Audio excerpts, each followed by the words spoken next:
নমস্কার, এবিএসকে নিউজে আপনাদের স্বাগত। প্রিয়া রয়েছে আপনাদের সঙ্গে। শুরুতেই নজর রাখবো শ্যামপুরের দিকে। পশ্চিমবঙ্গ বিধানসভা নির্বাচনের পর শপথ গ্রহণ পর্ব মিটতেই জোর কদমে কাজ শুরু করলেন নবনির্বাচিত বিধায়ক হিরণময় চট্টোপাধ্যায়। মঙ্গলবার শ্যামপুর এলাকার চিকিৎসা পরিষেবা খতিয়ে দেখতে স্থানীয় হাসপাতাল ও স্বাস্থ্য কেন্দ্রগুলি পরিদর্শন করেন তিনি। সাধারণ মানুষ সঠিক পদ্ধতিতে সরকারি নাগরিক পরিষেবা পাচ্ছেন কিনা তা খতিয়ে দেখার পাশাপাশি রোগীদের সমস্যার কথাও শোনেন বিধায়ক। একসঙ্গে হাসপাতালে চিকিৎসাধীন ব্যবস্থা আরো উন্নত করতে কর্তব্যরত চিকিৎসক ও স্বাস্থ্য কর্মীদের মুখোমুখি হয়ে তাদের অভাব অভিযোগ ও পরিকাঠামোগত সমস্যার কথাও শোনেন তিনি। স্বাধীনতার পর শ্যামপুরের রাজনৈতিক পালাবদলের সঙ্গে সঙ্গে প্রথম দিন থেকে বিধায়কের এমন সক্রিয় ভূমিকায় আশার আলো দেখছেন এলাকার সাধারণ নাগরিকরা।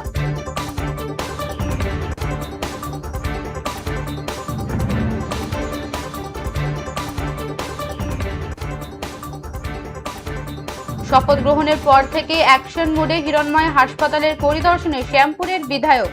পশ্চিমবঙ্গ বিধানসভা নির্বাচনের পর শপথ গ্রহণ পর্ব মিটতেই জোর কদমে কাজ শুরু করলেন নবনির্বাচিত বিধায়ক হিরণময় চট্টোপাধ্যায়। মঙ্গলবার শ্যামপুর এলাকার চিকিৎসা পরিষেবা খতিয়ে দেখতে স্থানীয় হাসপাতাল ও স্বাস্থ্য কেন্দ্রগুলি পরিদর্শন করেন তিনি। সাধারণ মানুষ সঠিক পদ্ধতিতে সরকারি নাগরিক পরিষেবা পাচ্ছেন কিনা তা খতিয়ে দেখার পাশাপাশি রোগীদের সমস্যার কথাও শোনেন বিধায়ক। একই সঙ্গে হাসপাতালের চিকিৎসাধীন ব্যবস্থা আরো উন্নত করতে কর্তব্যরত চিকিৎসক ও স্বাস্থ্য কর্মীদের মুখোমুখি হয়ে তাদের অভাব অভিযোগ ও পরিকাঠামোগত সমস্যার কথাও শোনেন তিনি।